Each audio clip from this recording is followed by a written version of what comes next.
अकोला जिल्ह्यातील मूर्तिजापूर येथील हजारी मिल्क अँड मिल्क प्रोडक्ट या अत्याधुनिक दूध प्रक्रिया प्रकल्पाला अकोला जिल्हाधिकारी वर्षा मीना आणि यवतमाळ जिल्हाधिकारी विकास मीना यांनी सदिच्छा भेट देत प्रकल्पाची सविस्तर पाहणी केली।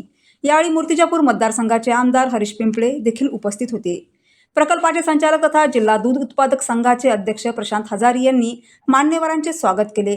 पाहणी दरम्यान दुधापासून तयार होणारे दही, पनीर, तूप, पॅकिंग प्रक्रिया तसेच इतर दुग्धजन्य पदार्थांच्या निर्मितीची माहिती मान्यवरांनी जाणून घेतली।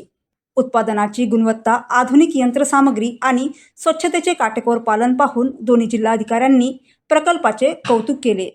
प्रकल्पातील कार्यपद्धती आणि उत्पादन प्रक्रियेची सविस्तर माहिती योगिता नवाल यांनी मान्यवरांना दिली। विशेष म्हणजे प्रकल्पात महिलाही पुरुषाच्या खांद्याला खांदा लावून विविध विभागांमध्ये सक्षमपणे काम करत असल्याचे पाहून जिल्हाधिकारी वर्षा मीना यांनी समाधान व्यक्त केले। तसेच योगिता नवाल यांच्या कामाचेही विशेष कौतुक केले। यावेळी बोलताना आमदार हरीश पिंपळे म्हणाले की प्रशांत हजारी यांच्या पुढाकारामुळे तालुक्यातील दुग्ध व्यवसायाला मोठी चालना मिळाली आहे। शेतकऱ्यांना जोडधंदा म्हणून दूध व्यवसायातून रोजगार आणि आर्थिक आधार मिळत असून हजारी मिल्क अँड मिल्क प्रोडक्टमुळे मूर्तिजापूरचे दूध आता विदर्भाच्या कानाकोपऱ्यात पोहोचणार असल्याचा विश्वास त्यांनी व्यक्त केला।